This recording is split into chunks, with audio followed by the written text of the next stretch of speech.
Good evening, ladies and gentlemen. Welcome back. Let us learn few more words. These I have compiled from Ramayana. First, I intend to explain the backdrop, the context in which these words oblique sentences are used. First, we'll try to understand what kind of emotions these are expressing and in what manner we can use in our daily day-to-day life. So first sentence is it devoured the city in entirety. इसमें ये क्या कह रहा है कि जब लंका में जब आग लगा दी गई थी हनुमान जी ने, तो उस पूरी तहस नहस कर दी गई थी। तो जो जिसने भी ये वाक्य बोला है वो ये कहने की कोशिश कर रहा है कि भाई पूरे शहर को तबाह कर दिया था। अब इसके लिटिल मीनिंग में नहीं जाएंगे, मीनिंग्स देखेंगे तो अलग अलग मीनिंग होते हैं, उसमें आप कंफ्यूज हो जाएंगे। अब बस ये देखेंगे यहाँ पे इमोशंस क्या इमोशन जाहिर कर रहा है, क्या फीलिंग जाहिर करने की कोशिश कर रहा है। जो बोलना चाहता है, जो वक्ता है, वो ये बोलना चाहता है कि भाई पूरे शहर को तहस नहस कर दिया था या बर्बाद कर दिया था, पूरे तरीके से बर्बाद कर दिया था। तो उसके लिए बर्बाद के लिए डिवॉर और एंटायरिटी पूरे तरीके से, तो एंटायरिटी पूरे तरीके से, ठीक है। So it devoured the city in entirety. तो अगर आप अपने को एक इमोशन जाहिर करना चाहते हैं जिसमें आप ये कहना चाहते हैं पूर्ण रूप से बर्बाद कर दिया, तो आप डिवॉर वर्ड का इस्तेमाल कर सकते हैं। Then is unblemished as the moon. यहाँ पे हनुमान जी और रावण के बीच में का संवाद है। इसमें हनुमान ये कहने की कोशिश कर रहे हैं कि भाई रावण का जो कुल है वो अच्छा है, जो पूर्वज थे वो काफ़ी अच्छे थे। तो ये कह रहा है कि भाई जिसकी जिसकी कीर्ति इतनी अच्छी थी, अनब्लेमिश्ड एज द मून, जिसमें कोई दाग नहीं लगा होता। अनब्लेमिश्ड के लिए क्या है कि कोई दाग ना हो, जिस चांद चंद्रमा के समान उज्जवल कीर्ति जिस परिवार की थी या जो कुल था, उसमें तुम्हारे जैसा एक इंसान कैसे आ गया जो कि कुछ इतना इतना घटिया काम कर बैठा है, ठीक है। तो अनब्लेमिश्ड वर्ड कहाँ पे यूज़ हो सकता है? जहाँ पे अभी कहना चाहते हो कि भाई कोई साफ सुथरा है, कोई अच्छा, मतलब जिसमें कोई दाग ना हो। Then is my elder brother king Ravana has banished me.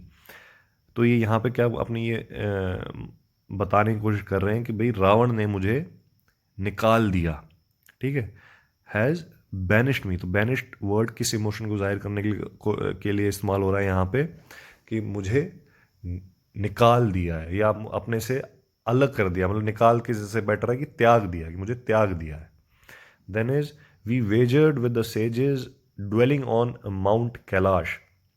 तो ये यहाँ पे ये बताने की कोशिश कर रहा है कि भाई जो जटायु था और ये हम लोग जो थे, हम क्या करते थे, ये दोनों भाई थे, ये हनुमान और इनकी जो सेना है उनको बता रहे हैं कि भाई हम जब यंग थे तो हम क्या करते थे, जो सेजेस सेजेस किसको होते हैं, जो ऋषि मुनि जो थे, उनके साथ हम शर्त लगाते थे। शर्त के लिए वेजर शर्त लगाते थे, और ड्वेल मतलब रहना, ठीक है। तो हम शर्त लगा देते किन के साथ? उन ऋषि मुनि के साथ जो कि माउंट कैलाश के ऊपर रहते थे, ठीक है।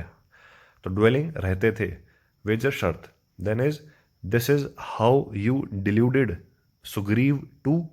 तो रावण कह रहा है कि क्या, हनुमान जी को कह रहे हैं कि भाई क्या यही ऐसी बातें करके तुमने सुग्रीव को भी मतलब मोह लिया, या क्या कहते हैं उसका, भ्रमित कर दिया, ठीक है। तो डिल्यूड का मतलब क्या होता है? भ्रमित कर देना, मतलब कि आप कोई चीज़ एक्चुअल में सच नहीं है, उसको आपने सच मनवाने में उसको उसको मनवा दिया कि ये चीज़ सही है। एक्चुअल में वो सही नहीं है, बट आपके अंदर कैपेबिलिटी है, आप इतने अच्छे वक्ता हो या कुछ भी करके आपने उसको भ्रमित कर दिया।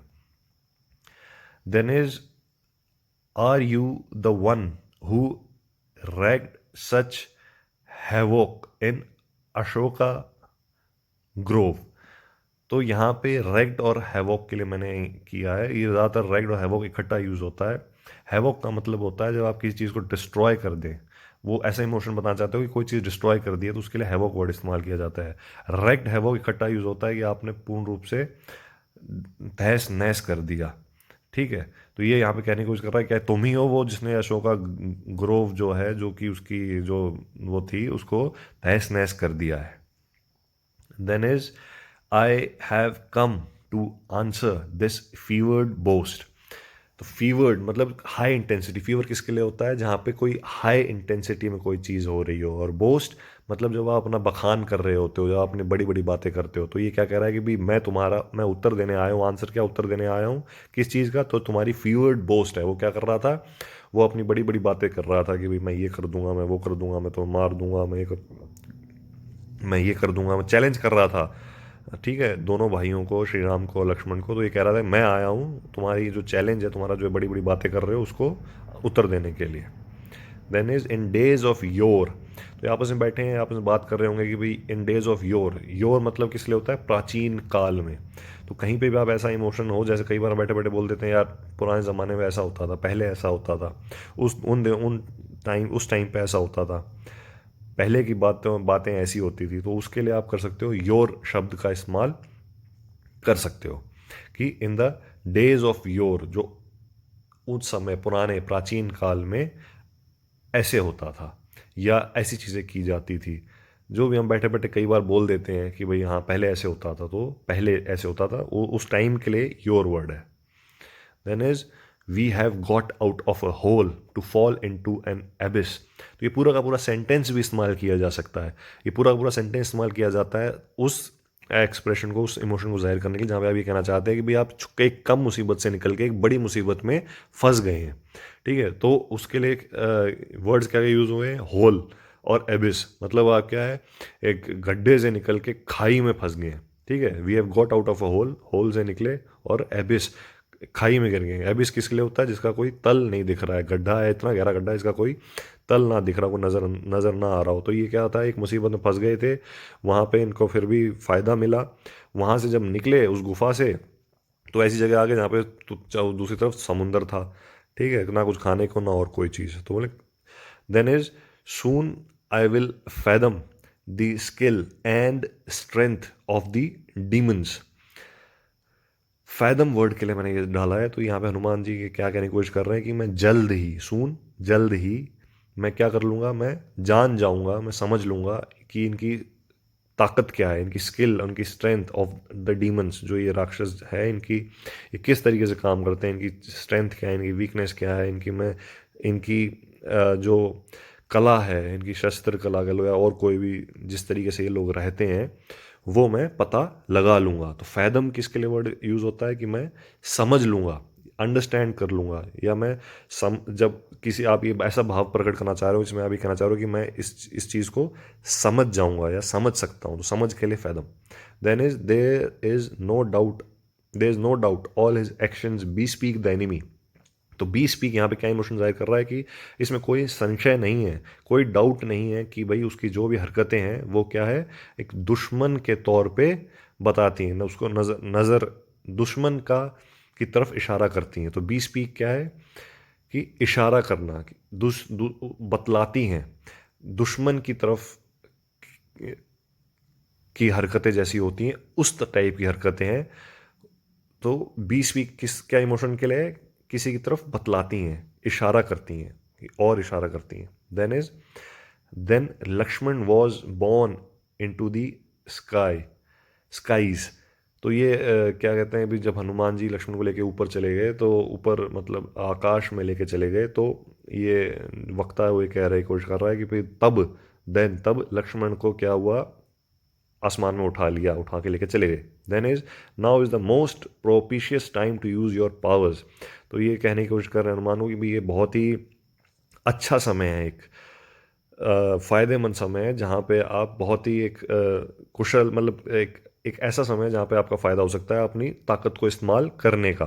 तो यहाँ पे समुंदर था, समुद्र को लांग के जाना था, वहाँ पे पता करके आना था कि भाई वहाँ पे उस और है कि नहीं है, क्योंकि बिना पता करे वापस जा नहीं सकते। और हनुमान के अंदर उतनी ताकत थी, इनको पता था, अगर वो ताकत अपनी उसको करना चाहें तो वो कर सकते हैं। तो ये कहते हैं कि भाई उनको मोटिवेट करने के लिए भाई ये एक बहुत ही एक अच्छा समय है अपनी ताकत को इस्तेमाल करने का।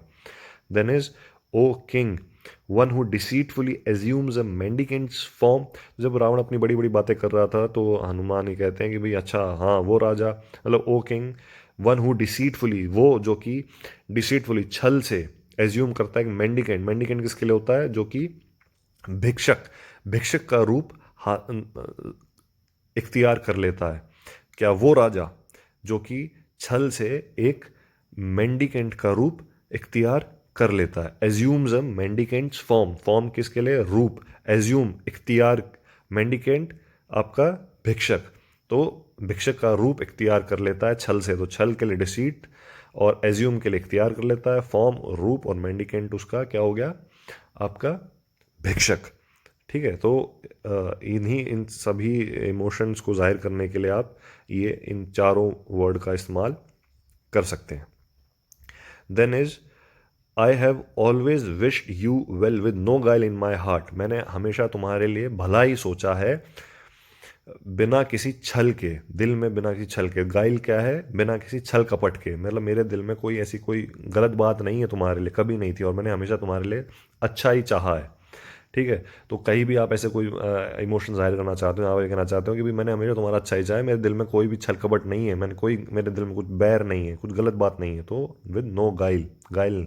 ठीक है, then is the ray of hope flickers across the sea, तो ये क्या कहने की कोशिश कर रहा है, ये सेंटेंस आप इस्तेमाल कर सकते हो उसके लिए जहाँ पे कहना चाहते हो कि भाई उस पार, या वहाँ पे एक क्या है, एक उम्मीद की किरण दिखती है, तो उसके लिए आप ये सेंटेंस पूरा इस्तेमाल कर सकते हो, the ray of hope flickers across. अब वो किस पार दिखती है, यहाँ पे समुंदर था तो इन्होंने यूज कर दिया the C.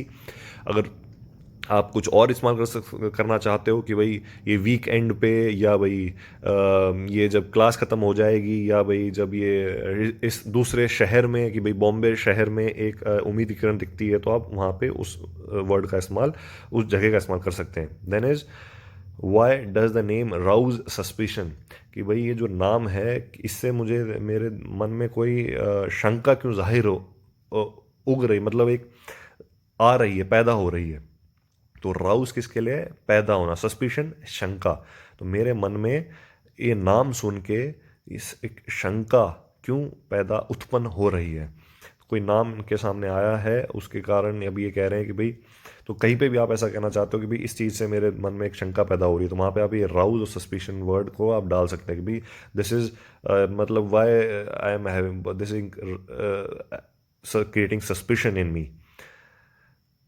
So keep learning, keep practicing, keep watching the sentences in which these are used, keep reading them, and that is how we will be able to master them. Thank you.